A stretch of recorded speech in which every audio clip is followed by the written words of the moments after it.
Topic হলো যে political unrest in Bangladesh, causes, consequences and road ahead. তো আহ, এখানে আমাদের অতিথিদের ভেতরে অনেকেই আছেন যাদের আহ, ভেতরে সব থেকে মানে প্রধান অতিথি আমাদের বীর মুক্তিযোদ্ধা জামান ভাই। জামান ভাই থাকেন সুইডেনে। আহ ওনার পুরো নাম উনি মুক্তিযোদ্ধা, বীর মুক্তিযোদ্ধা আক্তার জামান। তিনি সুইডেনের একজন mainstream politician, Sweden Bangabandhu ফাউন্ডেশনের প্রেসিডেন্ট, সর্ব ইউরোপীয় মুক্তিযোদ্ধা পরিষদের ভাইস প্রেসিডেন্ট, তারপরে secular forum for secular Bangladesh and GDNC Sweden চ্যাপ্টারেরও প্রেসিডেন্ট, এবং উনি উপসালার ডিস্ট্রিক্ট কোর্টের জুরি জাজ। তো আহ আরো অনেকেরই আসার কথা ছিল, তারা হয়তো আসতে পারেনি বিভিন্ন আবহাওয়ার কারণে, দুর্যোগের জন্য। আমাদের এই আমি যে শহরে আছি, নায়াগ্রা জলপ্রপাত শহরেও বৃষ্টি মুখর মধ্যাহ্ন। তো সবাইকে ভৌগোলিক অবস্থান অনুযায়ী শুভেচ্ছা, শুভ কামনা, শুভ সন্ধ্যা, শুভ অপরাহ্ন, বা যে যেখানে আছেন তাদেরকে অনেক অনেক সশ্রদ্ধ শুভেচ্ছা এবং সালাম জানিয়ে আমরা আজকে আমাদের কথোপকথন, আহ, এরকম আলোচনা সভা না বললেও অ্যাটলিস্ট একটা আড্ডার পর্যায়ের এই আলোচনার আয়োজন আমরা করেছি, এবং আমরা প্রায়ই করতে চাই। আমরা বুঝতে চাই যে বাংলাদেশে কি ঘটছে। আমি নিজেই 43 বছর ধরে বাংলাদেশের বাইরে, জামান ভাই আরো বেশি সময় ধরে বাংলাদেশের বাইরে। তারপরেও জামান ভাই মুক্তিযোদ্ধা, আমি মুক্তিযুদ্ধ করার মতো বয়স আমার ছিল না, তবে মুক্তিযুদ্ধ আমি দেখেছি। তো সেজন্য আমার পজিশনটা অত্যন্ত নিরপেক্ষ একটা অবস্থান, যেখান থেকে আমি দেখেছি মুক্তিযোদ্ধারা কি করেছেন, কিভাবে বাংলাদেশের স্বাধীনতা এসেছে।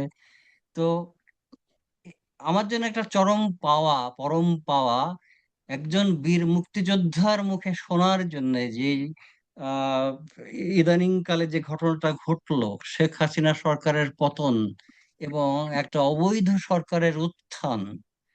তো এগুলা কেমন করে হলো, কেন হলো, এবং এর পরিণতি কি, এবং ভবিষ্যতের আমাদের পথযাত্রা কিভাবে হওয়া উচিত, কিভাবে হবে। আহ, আমার প্রশ্ন আছে, আমি করব। তবে আমি এখন জামান ভাইকে ফ্লোর দিচ্ছি, উনি বলুন আমাদের। ধন্যবাদ ভাই চঞ্চল, সাইদুজ্জামান চঞ্চল। আমার অনুজ ছোট ভাইয়ের সম, দীর্ঘদিন কানাডা প্রবাসী, একজন ভাষা সৈনিকের সন্তান এবং বঙ্গবন্ধু আদর্শ অনুসারী। আমি তাকে সেইভাবে চিনি দীর্ঘদিন থেকে। আহ, সবাইকে আমি শুভ সন্ধ্যা জানাচ্ছি। আজকের এই উদ্যোগ চঞ্চল যেটা নিয়েছেন, আমি খুব সাধুবাদ জানাচ্ছি। আমি শুভকামনা করছি যে ইউটিউবে এমন একটা চ্যানেল আজকে ইনোগ্রেশন হচ্ছে এই ঐতিহাসিক মার্চ মাসে। মার্চ মাস আমাদের জন্য অত্যন্ত গুরুত্বপূর্ণ মাস বাঙালি জাতির জীবনে। আমরা জানি যে সর্বশ্রেষ্ঠ বাঙালি, বাংলাদেশের মুক্তিযুদ্ধের অধিনায়ক, জাতির জনক বঙ্গবন্ধুর জন্মই হয়েছিল 1920 সালে এই মার্চ মাসেই। এবং এই মার্চ মাসেই উনি উনি 7ই মার্চে, সে অগ্নিঝরা মার্চ মাসে, উনি রেসকোর্স থেকে, তৎকালীন পূর্বাঞ্চ রেসকোর্স থেকে স্বাধীনতার ডাক দিয়েছিলেন। এবারের সংগ্রাম মুক্তির সংগ্রাম, এবারের সংগ্রাম স্বাধীনতার সংগ্রাম।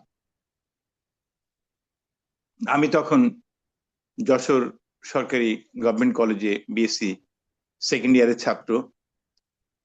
এই ভাষণ শুনেছি, ছাত্রলীগের রাজনীতির সঙ্গে আমি যুক্ত ছিলাম।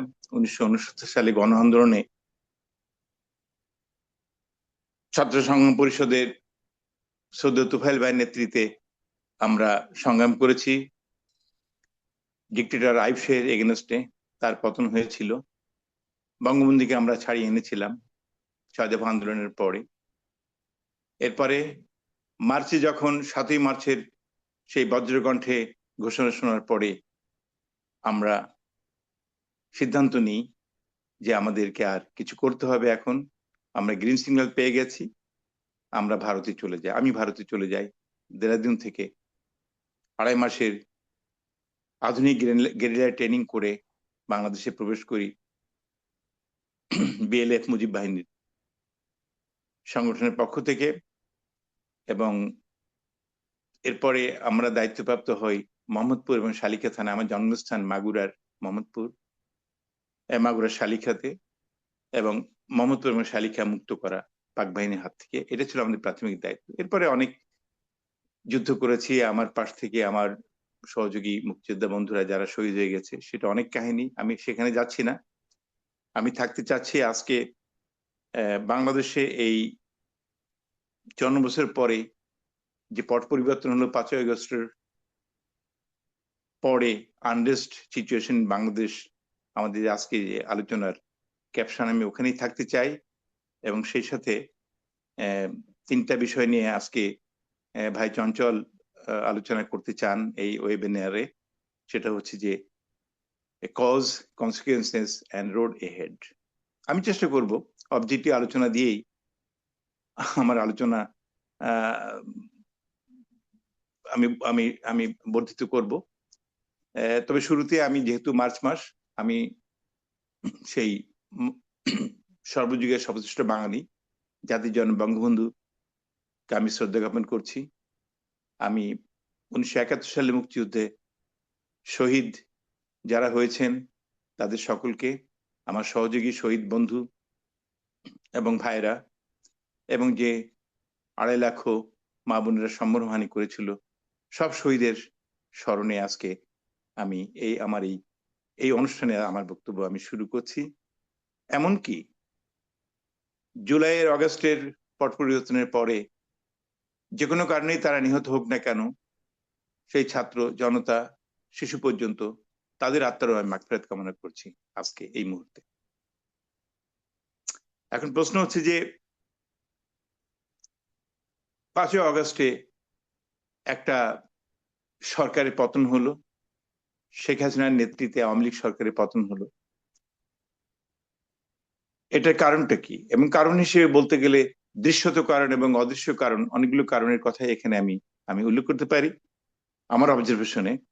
আমি প্রবাসে থাকলেও সুইডেনে আজ 47 বছর আছি। যেটা চঞ্চল প্রথমে বলছে, সুইডিশ মেইনস্ট্রিম পলিটিক্সে আমি এখন ইনভলভড। এখানে সিটি কাউন্সিলে ছিলাম বহু বছর, বিভিন্ন কমিটি চেয়ারম্যান, ভাইস চেয়ারম্যান কমিটিতে ছিলাম, এবং সেন্ট্রাল পলিটিক্সেও আমি ইনভলভ থাকার চেষ্টা করছি। 2বার এমপি ইলেকশনের নমিনেশন পেয়েছি, হতে পারি না, সেটা বড় কথা না। একটা গণতান্ত্রিক দেশে রাজনীতি করতে গেলে এখানে কে এমপি হলো আর কে জনপ্রতিনিধি, সেটাই সবচেয়ে বড় কথা না। তবে এখানে জনসেবার জন্যই এখানে রাজনীতি করা হয়।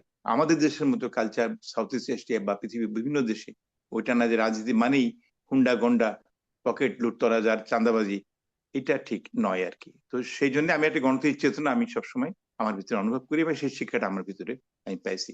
তো যাই হোক, আমি কথায় ফিরে যাচ্ছি যে কারণ হিসেবে আমরা বাহ্যিক দৃষ্টিতে দেখতে পারি যে একটা খুবই ইনোসেন্ট একটা মানবিক দাবি নিয়ে বা কিছু যৌক্তিক দাবি নিয়ে আমাদের ছাত্ররা, বৈষম্য বিরোধী ছাত্ররা কিছু আন্দোলন করেছিল শুরুতে, যেটা কোটা আন্দোলন নামে নামে পরিচিত ছিল।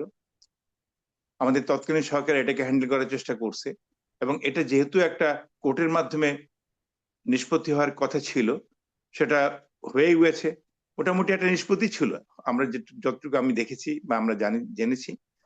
তারপরে তারা এটাকে শুরু করলো, ওই ছাত্র গ্রুপ যারা ছিল তারা বৈষম্য বিরোধী আন্দোলন শুরু করলো। এরপরে দেখা গেল যে গভর্নমেন্ট এটাকে হ্যান্ডেল করতে হয়তো ডিলে করছে, বা কিছুটা ভুল হয়েছে, বা টেকনিক্যালি বা ডিপ্লোম্যাটিক্যালি যেভাবে হোক না কেন, তার ফলাফল দেখলাম এটা এক দফা আন্দোলনে পরিণত হলো, এবং যার পরিণতিতে একটা বাহ্যিক দৃষ্টিতে আমরা এটা দেখি, যার পরিণতিতে একটা সরকারের পতন হলো একটা প্রবল গণ আন্দোলনের মুখে 5ই আগস্ট। এটা এটা এটা বাহ্যিক দৃষ্টিতে আমরা এটা দেখেছি, কিন্তু আজকে আমরা জানি যে বিভিন্ন তথ্য প্রমাণ প্রমাণ এবং বিভিন্ন ঘটনার পরিপ্রেক্ষিতে আমরা জানি যে এর পিছনে কারা ছিল। এখন যারা ক্ষমতায় আসছে, আমাদের নোবেল লরিয়েট, শান্তিতে নোবেল বিজয়ী প্রফেসর ডক্টর ইউনূস, উনি উনি সরকার প্রধান উপদেষ্টাদের প্রধান প্রধান উপদেষ্টা হিসেবে আসলেন। উনি সাথে আসলেন যে বেশ কিছু ছাত্র নেতা যারা আন্দোলন করেছিল তাদেরকে নিয়ে উনি সরকার গঠন করলেন, আরো কিছু মানুষকে নিয়ে, বাংলাদেশ কিছু বুদ্ধিজীবীদের নিয়ে। কিন্তু যেটা সবচেয়ে বেশি দুঃখজনক ঘটনা, যে একটা সরকারকে পতনের জন্য পিছনে যে ষড়যন্ত্র যেটা ছিল, আজকে আজকে ব্ল্যাক অ্যান্ড হোয়াইট সেগুলো জলের মতো বেরিয়ে আসছে। এর পিছনে কারা ষড়যন্ত্র করেছে, কত বছর থেকে আমেরিকান ডিপ স্টেট থেকে কিভাবে এটা করা হয়েছে, এবং খুব মেটিকুলাসলি ডিজাইন করে এই এই এই এই সরকারকে, হ্যাঁ, শেখ হাসিনা সরকার বা আওয়ামী লীগ সরকারকে পতন করানো হয়েছে, সেটা এগুলো প্রমাণিত, দিনের মতো সত্য এটা। কেউ এখন স্বীকার করুক বা না করুক, অবজেক্টিভ বিশ্লেষণ করতে গেলে এটা আমাদেরকে বলতে হবে। প্রফেসর নিজেই আমেরিকাতে ক্লিন্টন ফাউন্ডেশনের মিটিং নিজেই বলেছেন যে এটা এটা meticulously design plan by this people. And উনি একজনকে দেখাইছেন যে যে একজন একটা সন্ত্রাসী জঙ্গি, হ্যাঁ, জামাতি জঙ্গি হিসেবে সংগঠনের সঙ্গে যে একসময় যুক্ত ছিল আর কি, মাস্টার মাইন্ড হিসেবে পরিচয় করে দেয়।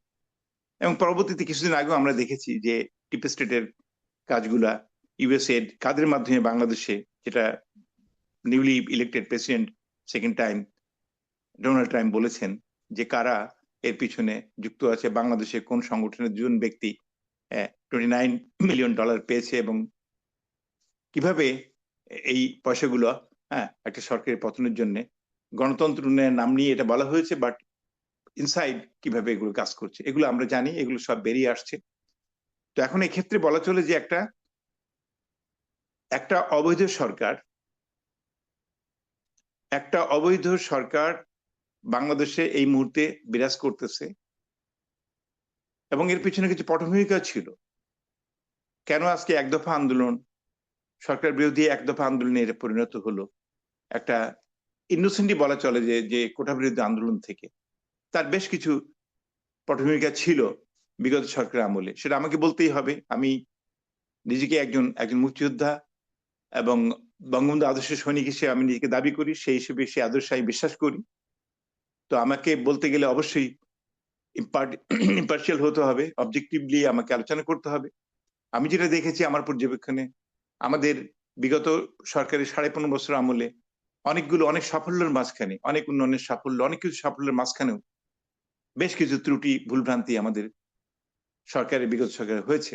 সেখানে নেতৃত্বর ভুল ভুল আছে, দলীয় ভুল আছে, বিভিন্ন রকম দেশে দুর্নীতিতে ছেয়ে গেছিল। বাংলাদেশের অর্থনীতি একদিকে ভালো ছিল, at the same time banking সেক্টরটিকে অনেকে মানি লন্ডারিং করে বিলিয়ন বিলিয়ন, হ্যাঁ, ডলার বা টাকা তারা তারা বাইরে পাচার করেছে। অনেক কিছু অসামঞ্জস্য ব্যাপার, অনেক সার্থকতার মধ্যে এগুলো ছিল, যার ফলে এই জনগণের মধ্যে একটা একটা একটা একটা কি বলে একটা একটা মানে একটা অসন্তুষ্টি ছিল, যার ফলে এই সুযোগটা তাদের জন্য, এই প্ল্যানটাকে কার্যকরী করার জন্য এটা একটু সুবিধাজনক অবস্থায় তারা ছিল বলেই এত সহজে সেটা সেটা সেটা করতে পারছে অত্যন্ত অল্প সময়ের মাঝখানে। এখানে জিও পলিটিক্যাল ইস্যু কিছু কাজ করছে। শেষ মুহূর্তে আমাদের আমাদের প্রতিবেশী দেশ ভারত, ওদিকে চায়না, এদিকে আমেরিকান কনস্পিরেসি, যেটা সেটা কেউ শেয়ার করতে পারবে না, যেটা আমি কিছুক্ষণ আগে আমি মেনশন করলাম। তো এইসব কারণগুলো ছিল বিগত সরকার পতনের বেশ কিছু মূল কারণ। এখন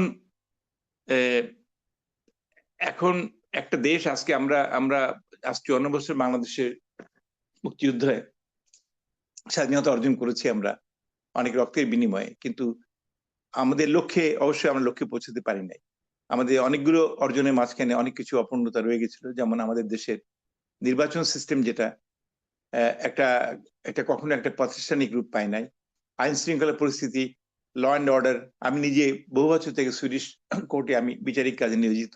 আমি নিজেও দেখেছি যে আমি কম্পেয়ার করতে পারি না, অবশ্যই এটা খুব ভুল হবে বাংলাদেশের কন্টেক্সটে এবং সুইডিশ কন্টেক্সটে আমি যদি, বা ইউরোপিয়ান কন্টেক্সটে আমি যদি এগুলো কম্পেয়ার করার চেষ্টা করি। তারপরও আইনের শাসন বা বিচার প্রথা, প্রশাসনিক সিস্টেমে সবকিছু স্বচ্ছতা থাকা বা জনগণের অধিকার, এটা একটা মানুষের একটা হিউম্যান রাইট, কিন্তু সেই জিনিসগুলো ম্যানিপুলেটেড করা হয়েছে, এগুলো আমরা অস্বীকার করতে পারবো না। তো আমাদের দুর্ভাগ্য যে আজকে 54 বছর পরে আজকে নতুন করে আমাদের ভাবতে হচ্ছে যে এই রাষ্ট্রকে নিয়ে, এই প্রিয় দেশটাকে নিয়ে আজকে এক্সপেরিমেন্ট করা হচ্ছে। এটাকে একটা বলা চলে একটা এনজিও স্টাইলে এটা এটা এটা এটা এটা এটা এটা দেশ চালানো হচ্ছে। দেশটাকে কারা চালাচ্ছে স্টিল নাও আমরা জানি না যে কে দেশ চালাচ্ছে। এখানে প্রফেসর ইউনূস এখানে প্রধান উপদেষ্টা, অনেকগুলো উপদেষ্টা, ওখানে কিছু ছাত্র কিছু তাদেরকে উপদেষ্টা বানানো হয়েছে। আবার তারা কিছুদিন আগে, কয়েকদিন আগে একটা দল ঘোষণা করছে, এটাকে কিংস পার্টি আমরা বলি, বলতেই হবে যে সরকারের সুবিধা নিয়ে এই দল করা হয়েছে। ছাত্ররা পড়াশোনা করবে, স্টাডি করবে, রাজনীতি করলে অবশ্যই করবে। যুব সমাজের পরে আমার আমি আমি আস্থা রাখতে চাই ডেফিনেটলি পৃথিবীর প্রতিটা দেশে যুব সমাজ একটা বিরাট শক্তি। 18 কোটি জনশক্তির দেশে এটা আমাদের বিরাট সম্পদ। কিন্তু এই সম্পদকে দেশপ্রেম নিয়ে, প্রকৃত দেশপ্রেম নিয়ে আমি যে দেশের জন্য কাজ করে এগিয়ে যাই, দেশের অর্থনীতি, সামাজিক উন্নয়ন, মানব সম্পদ উন্নয়ন, শিক্ষা, গবেষণা, তবেই না সেই ছাত্রদের সাফল্য সেই জায়গাটাই। কিন্তু আমি ছাত্র হিসেবে আমি কিছু ছাত্রদের নিয়ে 150-200 ছেলেপেলে নিয়ে আমি একটা দল গঠন করলাম সরকারি সহায়তায়।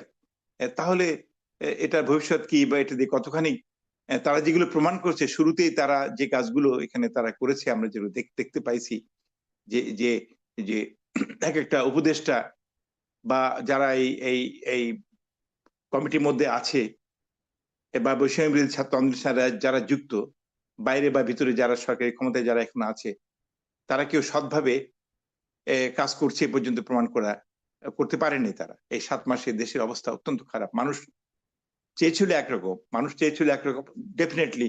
আজকে আজকে একটা সরকারের পতনের সাথে সাথে আমি নিজে এখান থেকে পর্যবেক্ষণ করছি, আপামর জনসাধারণ রাস্তায় নেমে আসছিল, ইভেন স্কুলের ছাত্রছাত্রী পর্যন্ত। তারা ভেবেছিল একরকম, কিন্তু তাদেরকে ধোঁকা দেওয়া হয়েছে। আমি মনে করি তাদেরকে ধোঁকা দিয়ে একটা কনস্পিরেসির মাধ্যমে এই আওয়ামী লীগ সরকারকে পতন করানো হয়েছে একটা এজেন্ডা বাস্তবায়ন করার জন্য। সেই এজেন্ডাটা কি ছিল? আজকে সেই 1971 সালে পরাজিত শক্তি, এই অপশক্তি আজকে আমাদেরকে প্রভাব খাটাচ্ছে বাংলাদেশে, যেটা আমি স্পষ্ট দেখতে পাচ্ছি। স্পষ্ট, এটা অত্যন্ত দুঃখজনক ব্যাপার যে আজকে পাকিস্তানের সঙ্গে, হ্যাঁ একটা দেশ হিসেবে পাকিস্তান সঙ্গে আমাদের সম্পর্ক থাকতে পারে, ডিপ্লোম্যাটিক রিলেশন থাকতে পারে, দ্বিপাক্ষিক সম্পর্ক থাকতে পারে। ভারত আমাদের সবচেয়ে বড় প্রতিবেশী দেশ।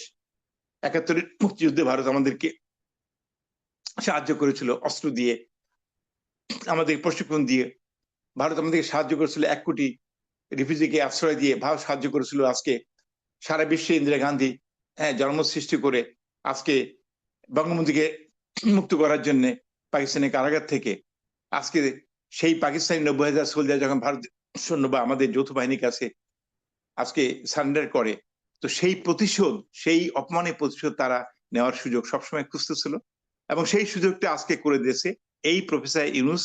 আজকে তার সাঙ্গপাঙ্গতে নিয়ে এবং সকল কিছু রেভলিউশনারি মানে ড্রিমার বলবো, ফরাত মাজার টাইপের লোকজন থেকে এদেরকে চিন্তাধারা নিয়ে আজকে বাংলাদেশকে আজকে কোন পর্যায়ে নিয়ে গেছে, এটা ভাবলে সত্যি অবাক লাগে যে আমাদের 54 বছর পরে নতুন করে আজকে ভাবতে হচ্ছে যে এদেশটাকে আজকে, এদেশের সংবিধান আজকে তারা ছুঁড়ে ফেলবে, এটাকে নতুন রিপাবলিক ঘোষণা করবে।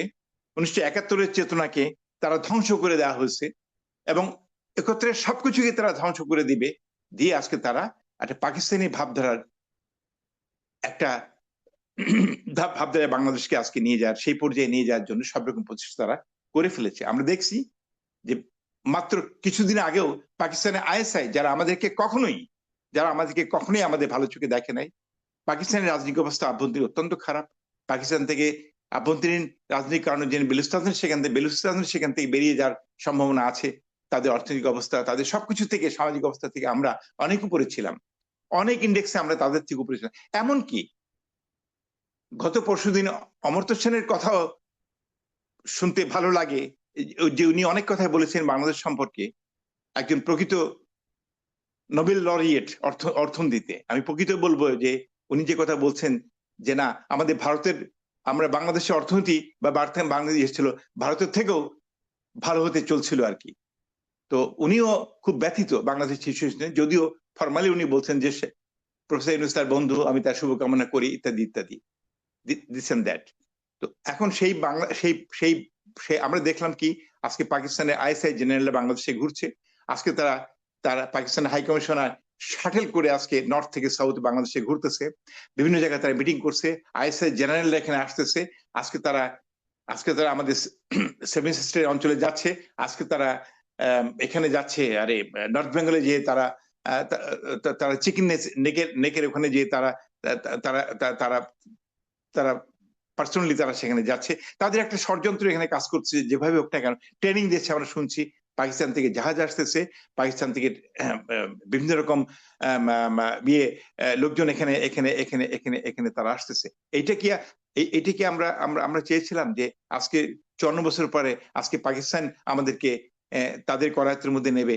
আর এই ইসলামী জঙ্গি তৌহিদি জনতা, জামাতে ইসলামী, শিবির, জঙ্গি হিজবুল তাহরির থেকে শুরু করে আজকে বাংলাদেশকে যারা পক্ষান্তরে ইউনূস আজকে ক্ষমতায় আছে, প্রফেসর ইউনূস, কিন্তু পক্ষান্তরে এরাই পুরো বাংলাদেশের সব জায়গায় আজকে তারা আনঅফিসিয়ালি দখল করে আছে। এই তো আমাদের বাংলাদেশের সিচুয়েশন। আজকে আমরা কি দেখলাম?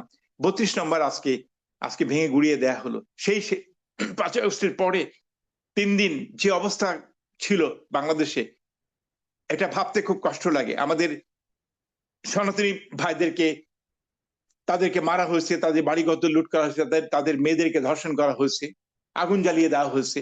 আমাদের পুলিশ বাহিনীকে প্রতিটা থানা আক্রমণ করা হয়েছে, তাদেরকে জ্বালিয়ে দেওয়া হয়েছে, হত্যা করে ঝুলে রাখা হয়েছে। আজকে আমাদের আমাদের আওয়ামী লীগের ভালো মন্দ কর্মী যারা, হ্যাঁ যারা দুর্নীতি করছে অবশ্যই তাদের বিচার হোক, তারা বন্দী হোক, তাদেরকে অ্যারেস্ট করা হোক, বিচারের আওতায় আনা হোক। কিন্তু যারা অপরাধ করে নাই, গড়ে হরিবোল করে সবাইকে আজকে আজকে হ্যাঁ ছোট বড় নেতা তারা কেউ বাড়ি থাকতে পারে, সবাইকে আজকে আজকে অ্যারেস্ট করে রাখা হয়েছে বা তারা ঘরছাড়া করা হয়েছে। এবং আজকে মব জাস্টিস কালচার চালু হয়েছে বাংলাদেশে। What is this? এটা কি আমরা আমাদের 54 বছরে কখনো এটা দেখেছি?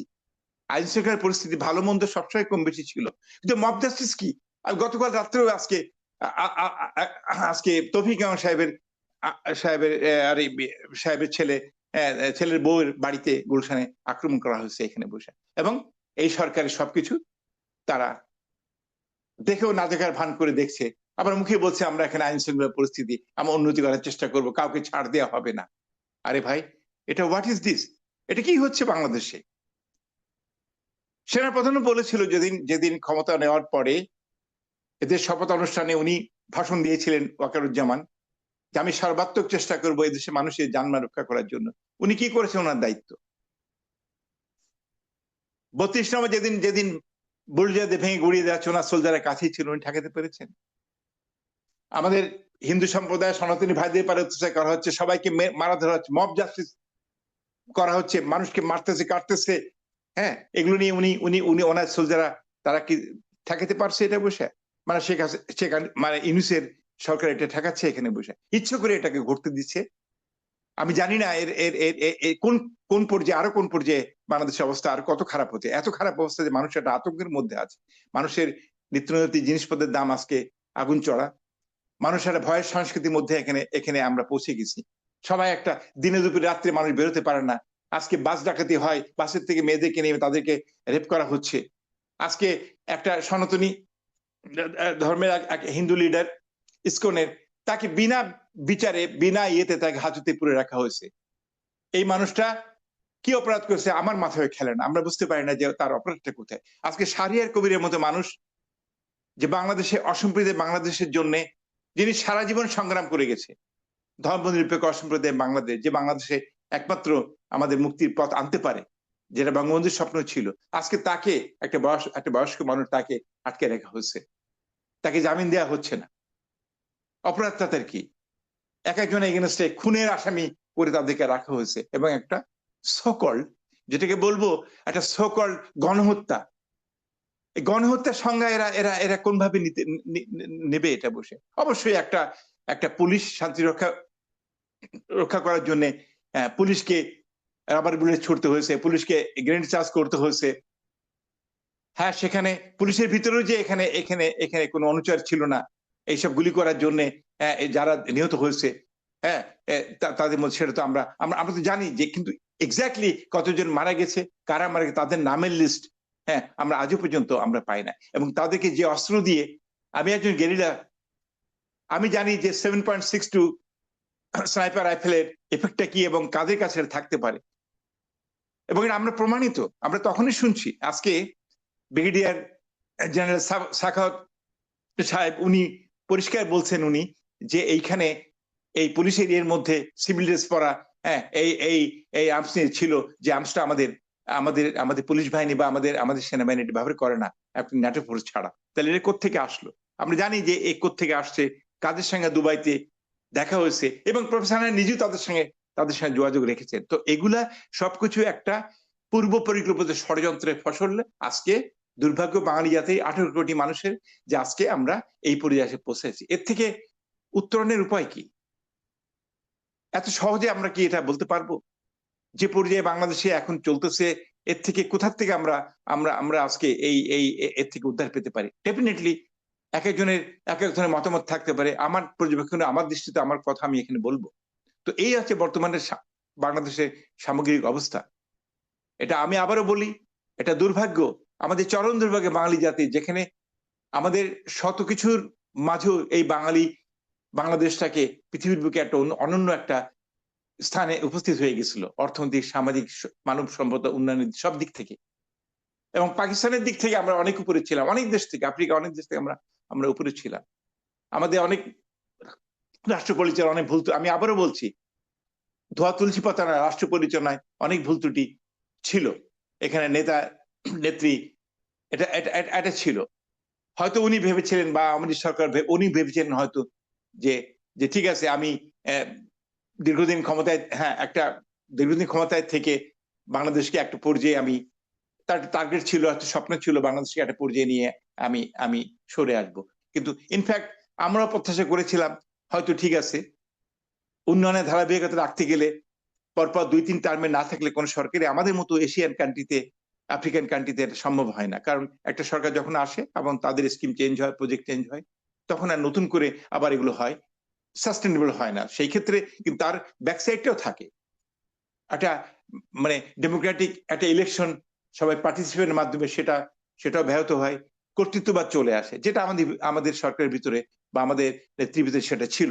এটা আমি অস্বীকার করবো না, আমরা কেউ অস্বীকার করতে পারবো না। আমাদের ভুল ত্রুটিগুলো শেয়ার করতে হবে, আমাদেরকে অবজেক্টিভ অ্যানালাইসিস করতে হবে, এবং সেখান থেকে বেরিয়ে আমাদেরকে সামনের দিকে, আমাদেরকে এগিয়ে আসতে হবে। আমি এই পর্যন্ত থামছি। চঞ্চল, অনেক কথা আমি বললাম, cause of situation plus at current situation, but road head নিয়ে ডেফিনেটলি আমার কিছু কথা আছে। এই ব্যাপারে আর কোনো বক্তব্য আছে নাকি, কোনো কথা, কোন প্রশ্ন আছে নাকি?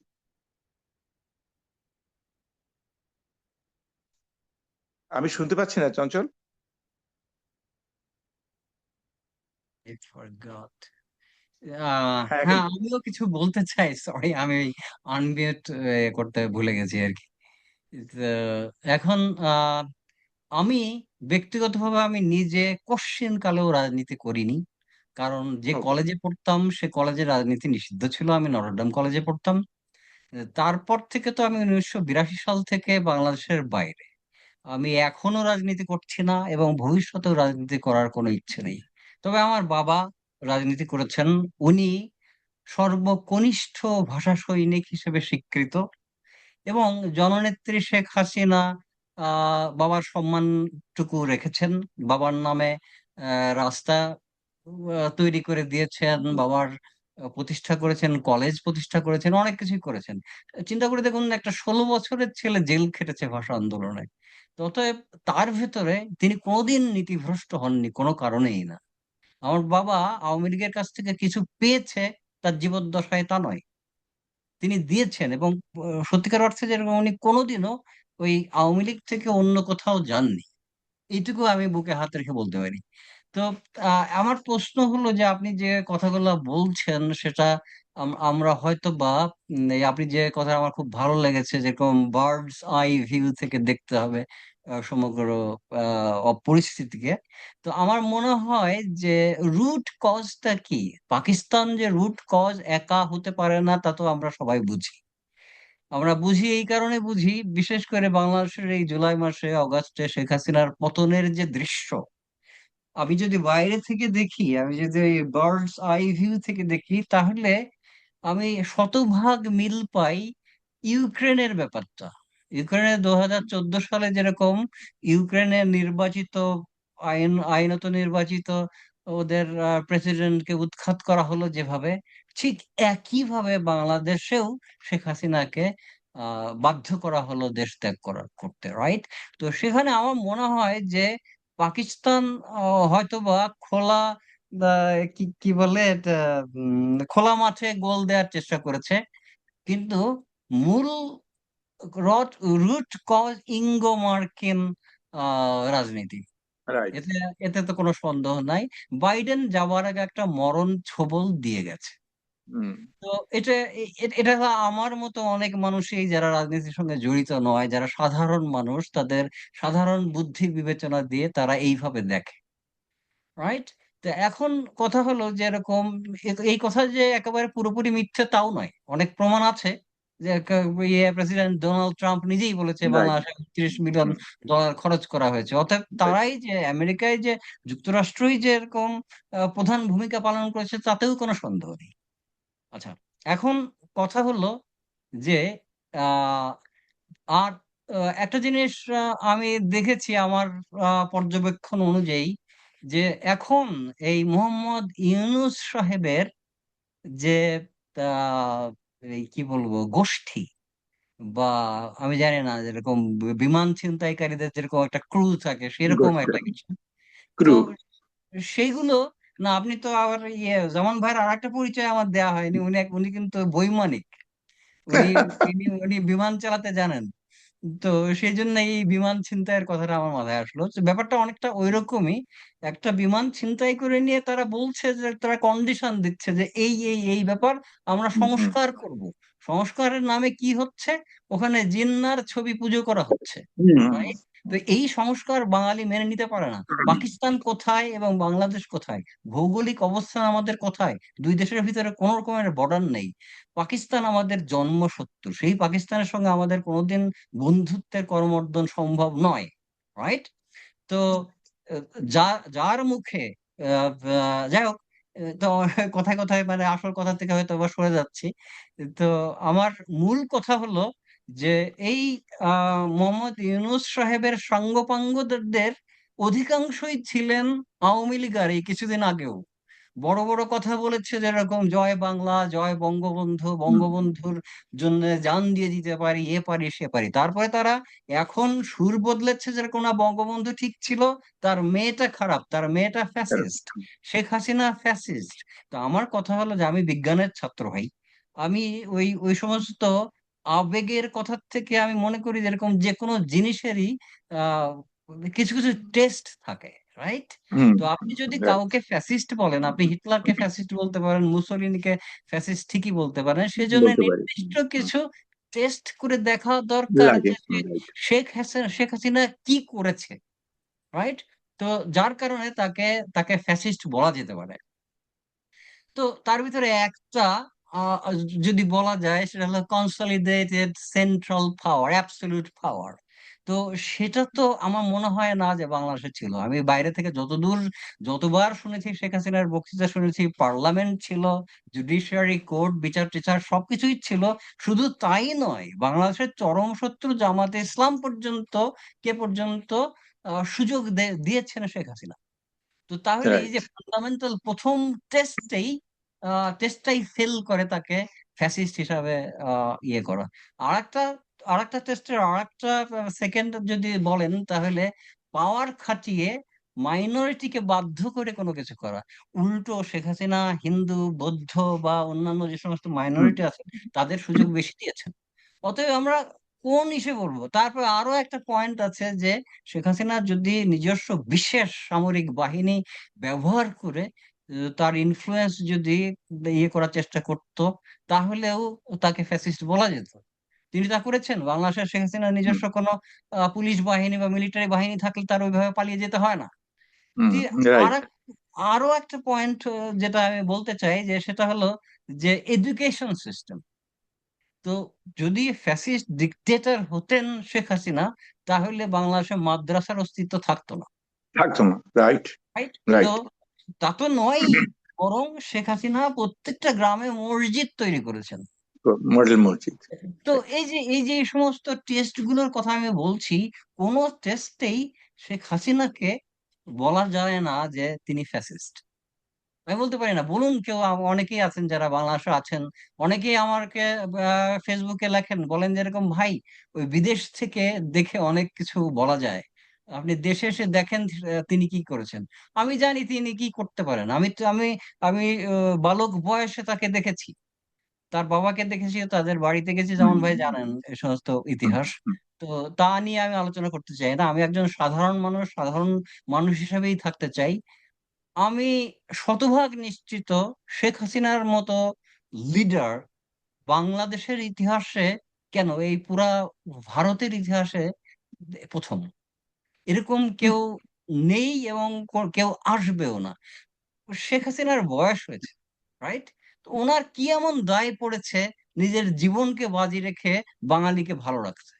একমাত্র দায় হলো যে তার বাবাও যেরকম বাঙালিকে ভালোবাসতেন, রাইট। তিনিও বাঙালিকে ভালোবাসেন, তিনি বাঙালিকে অনাহারে রাখতে চান না।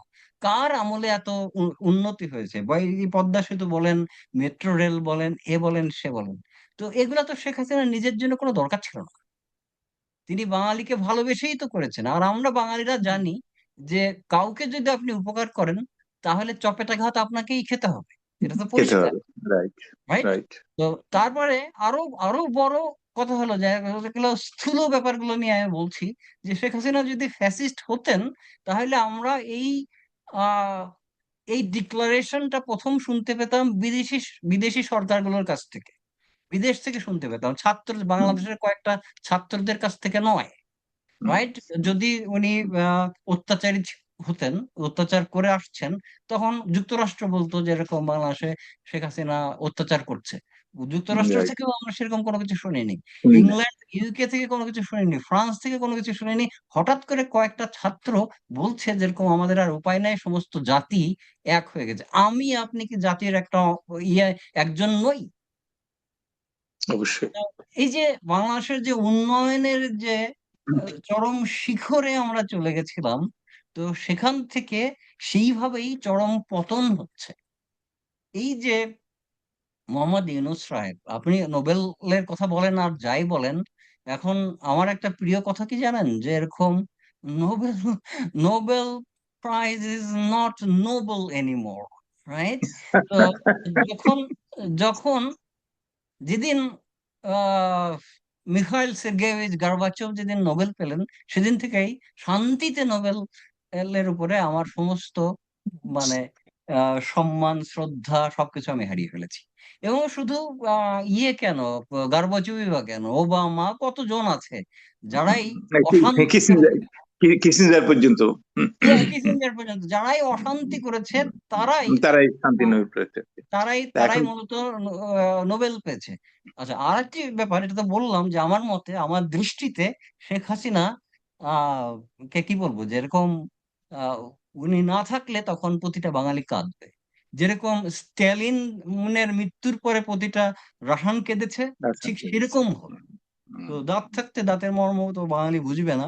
বোঝে না আর কি। আমি সে প্রসঙ্গ থেকেও উঠে এসে বলতে পারি যে এরকম, হ্যাঁ, ভুলটা ওখানেই হয়েছে। উনি কিন্তু গণতন্ত্রের জন্যই, উনি জেনে বুঝে এই সমস্ত শত্রুদেরকে ভিতরে এনেছেন, সুযোগ দিয়েছেন যেরকম। তা না হলে তো গণতান্ত্রিক মূল্যবোধ থাকে না, সবাইকে সুযোগ না দিলে। তো এই কাজটা করেই যদি এখন উল্টো নাম হয়, তাহলে তো ওনাকে সত্যি সত্যি ডিক্টেটর হতে হবে। বা আমাদের ওইরকম একজন ডিক্টেটর দরকার, যারা দান্ডা মেরে ঠান্ডা করতে পারে, যেরকম চেয়ারম্যান মাও রাইট। বলতো এক সময়, যে রাইট। একমাত্র রাইট। একমাত্র গানই চাইনিজদেরকে কন্ট্রোলে রাখতে পারে, রাইট?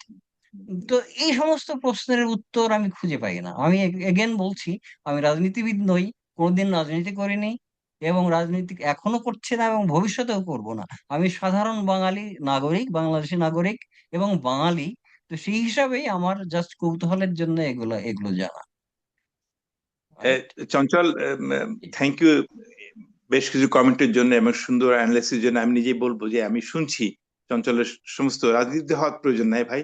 রাজনীতি সচেতন হলেই আমরা কিন্তু বাঙালি, প্রায় 18 কোটি বাঙালি, আমরা সবাই রাজনীতিবিদ কম কম বেশি আর কি। বাঙালির মতো এত রাজনীতি সচেতন জাতি হয়তো কমই আছে। আমি ওই আলোচনার সূত্র ধরে বলছি, আহ, একটা মানুষ, একটা বঙ্গবন্ধুর কন্যা, আমরা যদি একটু পিছনে ফিরিয়ে তাকিয়ে দেখি যে উনি কোন সিচুয়েশনের মাঝখানে একটা তরুণী বয়সে, হ্যাঁ, আজকে বঙ্গবন্ধুকে 75-এ সপরিবারে মারা হলো। ভাগ্যক্রমে দুটা বোন, হ্যাঁ, জার্মানিতে ছিল বলে বেঁচে গেছেন। তারপরে তারা কোন অবস্থার মাধ্যমে একটা একটা একটা মানে মেয়েকে, একটা এতিম আর কি, সর্বহারা এতিমকে 81-তে এনে একটা দলের এত বড় একটা আওয়ামী লীগ একটা বিশাল দল, ঐতিহ্যবাহী দল। বাংলাদেশ স্বাধীনতা আওয়ামী লীগ ছাড়া হতো কিনা সন্দেহ, বঙ্গবন্ধু ছাড়া স্বাধীনতা আসতো না সেটা তো আমরা জানি। বঙ্গবন্ধু অর্থই আছে বাংলাদেশ স্বাধীনতা, আমি সেই ক্ষেত্রে বলি। হ্যাঁ, অনেকের অবদান থাকবে, কিন্তু একজন নেতা সবসময় থাকে, তিনি ছিলেন বঙ্গবন্ধু। যাই হোক, ওনার মেয়ে হিসেবে উনি দায়িত্ব নিয়ে যখন এই দলটাকে দিলেন, তারপরে কিভাবে গণতান্ত্রিক উপায়ে ধারাবাহিকভাবে একের পর এক সেই বহু নেতৃত্বের মাঝখানে ঝড়ঝড়টা পেরিয়ে উনি ক্ষমতায় আসলেন নির্বাচনের মাধ্যমে। তার সময় যতটুকু করার উনি করতে পেরেছেন। তারপরে পরবর্তীতে, হ্যাঁ, আবার ক্ষমতা হারালেন, আবার আসছেন 2008 সালে। আমরা সব ইতিহাসই আমরা জানি, কিন্তু তার একটা ভীষণ ছিল। আমরা জানি যে একটা জাতি কখনো লিড দেওয়া নেতা নেত্রী ছাড়া কখনো একটা জাতি এগিয়ে যেতে পারে না। এটা আমার কাছে সবসময় মনে হয়েছে। আমাদের কি এমন কোন লিডার আসবে না? হ্যাঁ, বঙ্গবন্ধু বেঁচে থাকলে কি হতো না হতো আমরা জানি না, কিন্তু বঙ্গবন্ধুর মেয়ে যখন, হ্যাঁ, এরা একটা সেই দায়িত্বটা নিয়ে বঙ্গবন্ধু আন্ডার ওয়ার্কটাকে সম্পূর্ণ করার জন্য একটা চরম শপথ নিয়ে যখন যুদ্ধে নেমে পড়লো, বাংলাদেশের মধ্যে একটা যুদ্ধের জায়গা, যেখানে যেখানে সব সূচকে বাংলাদেশ ছিল এইখানে, এই নিচে, সেখান থেকে বাংলাদেশে কোথায় এনে আমরা পৌঁছেছি সে তালিকা এখন আমি এই স্বল্প সময়ে দিচ্ছি না। আমরা কিছুটা হাইলাইট করেছি এখানে যে সারা বিশ্বে বাংলাদেশের অবস্থান অন্য পর্যায়ে চলে গেছিল। এখন দেখো, একদিন দেখতে হবে যে তাকেও আর কি বিরোধী দল নেত্রী থাকা অবস্থায় তাকে হত্যার ষড়যন্ত্র করা হয়েছে 21 আগস্ট গ্রেনেড হত্যার মাধ্যমে। আর কতগুলো মানুষের জীবনে সেখানে প্রাণ হারিয়েছে, কত মানুষ আহত হয়েছে সেখানে বসে। কোটালীপাড়ায় বোমা বোমা দিয়ে তাকে মারার চেষ্টা করা, তাকে মারার চেষ্টা করা, তাকে বহুবার হত্যার প্রচেষ্টা করা হয়েছে। এবারও তাকে হত্যার জন্য তাকে আর 20 মিনিট দেরি হলে আজকে এই বঙ্গবন্ধুর কন্যাকে, দুই কন্যাকে আজকে ছিন্ন ভিন্ন করে ফেলে দিত এই মব জনতা। আমরা সেটাও জানি। আল্লাহর অশেষ রহমত, আল্লাহ পাক ওনাকে যেভাবে হোক না কেন, সেনাপ্রধান সে কারণে হোক না কেন, অনেক কারণে আমরা জানি, স্পেকুলেশন করতে পারি, বাট উনি তাকে ভারতে যাওয়ার সুযোগ করে দিয়েছেন আর কি। তো আমার কাছে মনে হয় যে ভীষণ নিয়ে উনি এগোচ্ছিলেন। সেখানে এত বড় দল, একটা দল যখন ক্ষমতায় থাকে তখন অনেকেই হাইব্রিড নেতারা ঢুকে যায়, অনেক পাঁচটা দালাল ঢুকে যায়, সবাই ইয়েস স্যার ইয়েস ম্যাডামের থাকে, প্রশাসন হোক সব জায়গায় হোক না কেন। ইভেন ছাত্র সংগঠনের মধ্যেও আমরা জানি যে, আমি বলেছি যে আমি ছাত্রলীগের মধ্যে একটা সংগঠনে আমি সদস্য অ্যাক্টিভ ছিলাম বহু বছর থেকে।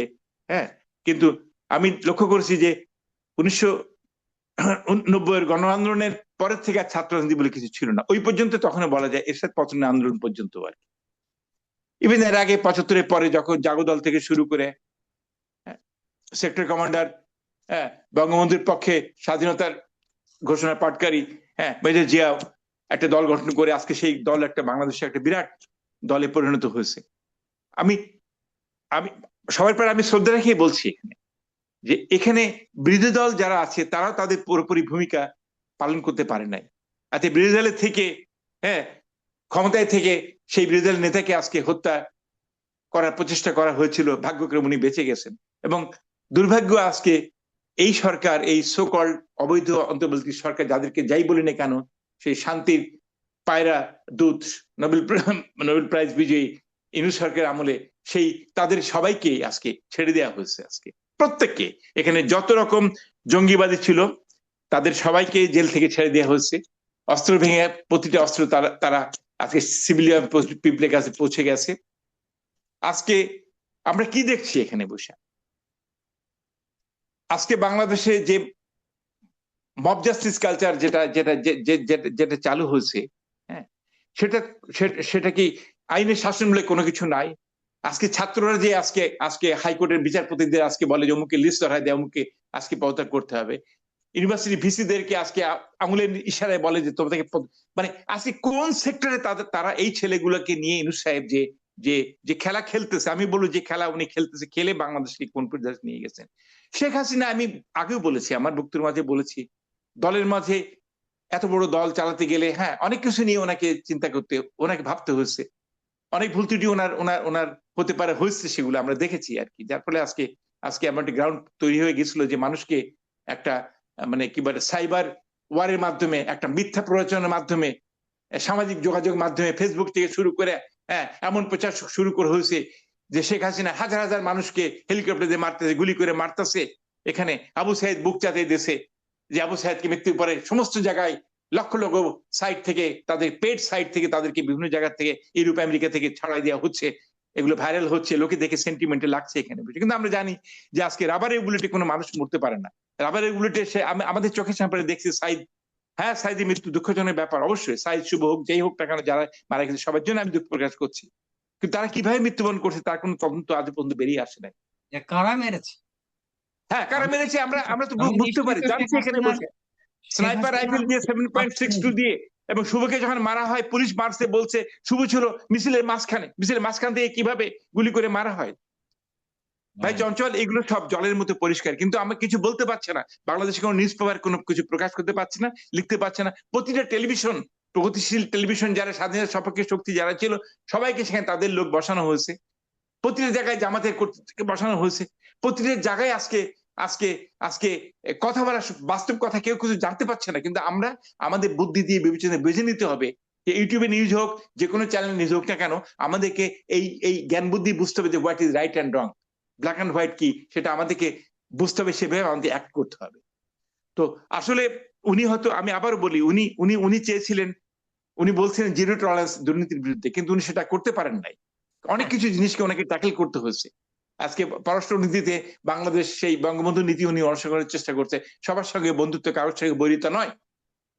কিন্তু সেখানেও আমাদের জিওপলিটিক্যাল কিছু ভুলভ্রান্তি থাকতে পারে।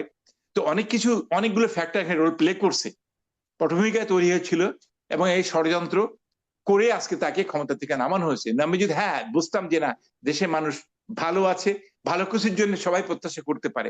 আমার জনসংখ্যা তখন হয়তো বুঝছিল অনেকে, যার মিসগাইড হয়েছিল যে না, এই ইউনূস সরকার হয়তো হ্যাঁ নোবেল প্রাইজ বিজয়ী একজন মানুষ, বিশ্বে বহু সম্মানিত, হ্যাঁ তাকে দিয়ে হয়তো আমরা সামনে এগোতে পারবো। কিন্তু আজকে মানুষের যদি জন্ম তুমি দেখো, আমরা দেখি আজকে মানুষের অবস্থা, আমরা আগেই ভালো ছিলাম, আজকে তারাই ডিপেন্ড করছে। ইভেন মানে কি বলবো, আজকে প্রতিটা মানুষই আজকে একটা হাউতাসের মধ্যে চলছে যে আমরা কোথায় পৌঁছাচ্ছি, কোন জায়গায় আমরা আমরা যাচ্ছি, কি আমাদের ভবিষ্যৎ। আজকে আজকে এই অবস্থার জন্য কে দায়ী এখানে বসে? এই মানুষটা একটা একটা এমন একটা গণ্ডির মধ্যে যমুনাতে বসে থাকেন। আজকে তিনি ইন্টারভিউ দিয়ে বলেন বিবিসি কে যে আমাদের দেশে খুবই শান্তি, খুবই সবকিছু, আমাদের বিরাট সুনাম বাংলাদেশে, সবকিছু না, আইন শৃঙ্খলা রক্ষা, আইন শৃঙ্খলা অত্যন্ত অবস্থা অত্যন্ত ভালো, কোন খারাপ তো কিছু দেখি না এখানে বসে। ভারতের সাথে সম্পর্ক আমাদের অত্যন্ত মধুর সম্পর্ক। আমরা এই তো আমাদের টিম যাচ্ছে ওখানে গঙ্গা পানি চুক্তির জন্য, এখানে অতএব ভারতের সঙ্গে ভিসা বন্ধ, ভারতের সঙ্গে সমস্ত কিছু, আমাদের সম্পর্ক সবচেয়ে নিম্ন পর্যায়ে আজকে যে পৌঁছেছে। তো উনি এই ক্ষমতায় থেকে উনি জলজন্ত মিথ্যা কথা বলছেন জাতির সামনে, এবং জাতি সেগুলা অনুভব করতে পারতেছে না। তা আমি বলবো যে আজকে আমাদের অনুভব করার সময় আসছে, আজকে আমাদের রিয়ালাইজ করার টাইম আসছে যে আমরা এই সরকার এখানে 7 মাস 7 মাস দীর্ঘ সময় পার হয়ে আজকে কি করতেছে। আজকে বলছে যে আমরা একটা নির্বাচন দেব, নির্বাচনের কথা চাপ সৃষ্টি করার পরেই না আজকে বিভিন্ন আজকে বিদেশি চাপ আছে, আন্তর্জাতিক চাপ আছে, বিভিন্ন চাপের ফলে আজকে উনি মুখে বলছেন। উনি যখন প্রথম আসে এয়ারপোর্টে বলেন, উনি বলেছিলেন বা বা আল জাজিরা সাক্ষাতে উনি 5 বছর ক্ষমতায় থাকবেন এখানে বসে। উনি ক্ষমতায় থাকে প্ল্যান অলরেডি এখনো পর্যন্ত স্বপ্ন দেখেন এখানে বসে, যে ছাত্রদের নিয়ে উনি উনি উনি কিংস পার্টি করছেন, যে তাদের নিয়ে উনি ক্ষমতায় থাকবেন, উনি প্রেসিডেন্ট হিসেবে বসবেন আর কি। কিন্তু সেই স্বপ্ন ওনার পূরণ হবে না। ভাই চঞ্চল, আমি বলছি এখানে সেই স্বপ্ন ওনার পূরণ, বাংলাদেশে আবার সেই সেই সেই গণতান্ত্রিক চেতনায়, গণতান্ত্রিক ভাবনায় ফিরে আসতে হবে। আশু যেটা এখন প্রয়োজন, যে বাংলাদেশের একটা ভবিষ্যৎ যদি এখনো দেখতে হয় আমাদেরকে, আরো স্বপ্ন যদি সামনে দেখতে হয়, এই বাংলাদেশের বর্তমান এই এই এই এই এই অবস্থা থেকে আমাদের বেরিয়ে আসতে গেলে আমাদের দরকার একটা inclusive fair and fair election আমাদের দরকার, এবং সেই ইলেকশন হতে হবে সব দলকে নিয়ে এখানে বসে আজকে, এবং সেটা হতে হবে আন্তর্জাতিক আজকে জাতিসংঘের আজকে পর্যবেক্ষকদের মাধ্যমে, এবং সবাইকে এই ব্যাপারে আমি অন্তত সুইডেন থেকে একজন মুক্তিযোদ্ধা হিসেবে আবেদন করবো সবাইকে, আমাদের জাতিকে যেন আমরা সবাইকে সাদাকে সাদা বলি, আমরা যেন অন্তত এগিয়ে আসি, আমরা দাবি তুলি যে না, তাদের যতটুকু করার, হ্যাঁ এখনো সময় আছে অন্তত, যে এই জাতিকে নিয়ে এই দেশকে নিয়ে আসলে না খেলা, একটা নির্বাচন দিতে হবে, এবং সে অতি শীঘ্রই, সে ডিসেম্বরে উনি বলছেন, বা ওনার পরে এখন আস্থা রাখা যাচ্ছে না, তবে আজকে বিএনপি একটা বড় দল, তারাও দাবি রাখছে, বিভিন্ন দল দাবি রাখছে, আজকে যদি এই নির্বাচন একটা হয়, হয়ে যে দলই ক্ষমতা আসুক না কেন, আজকে তারা অন্তত মুক্তিযোদ্ধার চেতনায়, মুক্তিযোদ্ধা, আমি আবার বলছি, মুক্তিযোদ্ধার চেতনায়, ৭১-এর চেতনাকে সামনে নিয়ে এই বাংলাদেশ এগিয়ে যেতে হবে।